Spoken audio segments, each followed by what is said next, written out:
الجيش المغربي يرعب الكبرانات والبوليساريو وينقل دبابات الأبرامز الأمريكية التي أرسلتها أمريكا للمغرب إلى جنوب المملكة بالصحراء بالحدود وراء الجدار العازل، وذلك عبر شاحنات عسكرية ضخمة.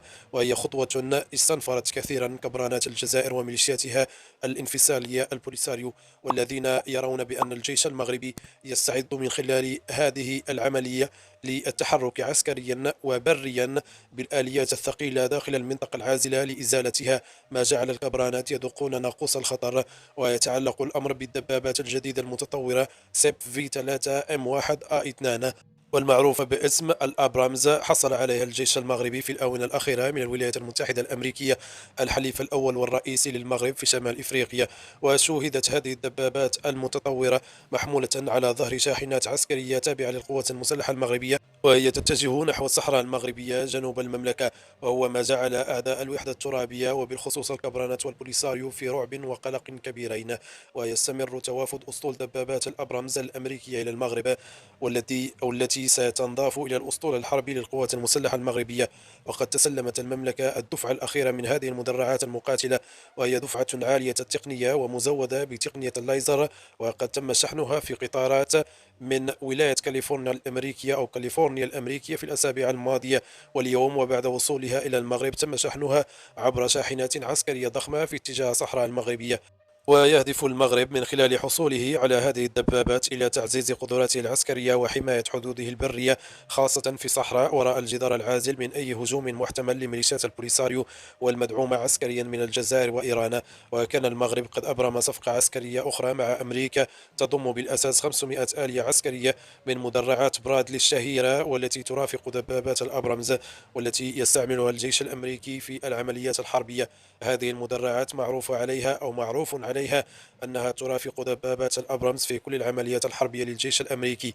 وتتميز البرادلي أو عربات برادلي بقدرتها على تحمل جميع الظروف القاسية الحربية في الصحراء وتوفير حماية فعالة للطاقم وللقوات المشاة على متنها. وهي واحدة من الأنظمة المدرعة الرئيسية في الجيش الأمريكي، والتي يستخدمها في مجموعة واسعة من المهام العسكرية.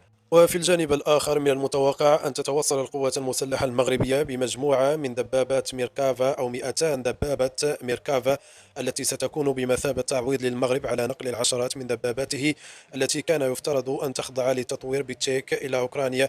وذلك من المنتظر أن لا يكلف المغرب أي مبالغ مالية، لكنه سيكون وفق شروط من بينها عدم إعادة بيع تلك الدبابات. ووفق المعطيات التي حصلت عليها الصحيفة، فإن إسرائيل هي الجهة التي ستتولى تعويض كل من قبرص المغرب عن دباباتهما التي تم توجيهها إلى أوكرانيا، حيث تبرعت نيقوسيا ب 41 دبابة من طراز تي 80، في حين وجهت براغ 74 دبابة من طراز تي 72 بي تابعة للجيش المغربي إلى كييف.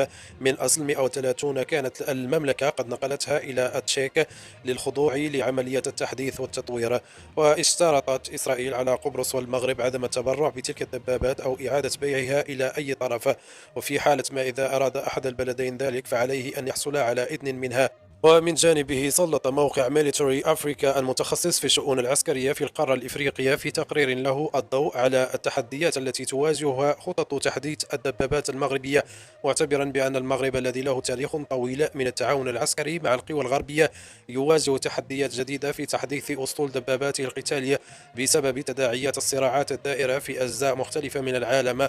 في هذا الصدد أفاد المصدر ذاته بأن خطط المملكة المغربية في الحصول على دبابات ميركافا من إسرائيل وأيضا دبابات تي 72 ام التشيكية باتت تواجه صعوبات وعراقيل بسبب الحروب المستمرة في كل من الشرق الأوسط وأوروبا الشرقية، لافتا في الوقت ذاته إلى أن القوات المسلحة الملكية المغربية تسعى إلى تقوية قدراتها البرية المدرعة كجزء من الرؤية الاستراتيجية للملك محمد السادس في هذا الإطار. وأشار الموقع العسكري عينه إلى أن هذه العراقيل التي واجهتها الخطة المغربية في هذا الصدد أثرت على قدرة المملكة في اقتناء دبابات جديدة أو تحديث دباباتها الحالية، وهو ما قد يعرض أمن البلاد وقدرتها على الردع للخطر، وسيحتم عليها إيجاد مصادر بديلة للحصول على هذه القطع العسكرية أو التفاوض مع شركائها لاستئناف تسليم الدبابات التي طلبتها من أجل تحقيق رؤية البلاد لتطوير سلاحها من المدرعات.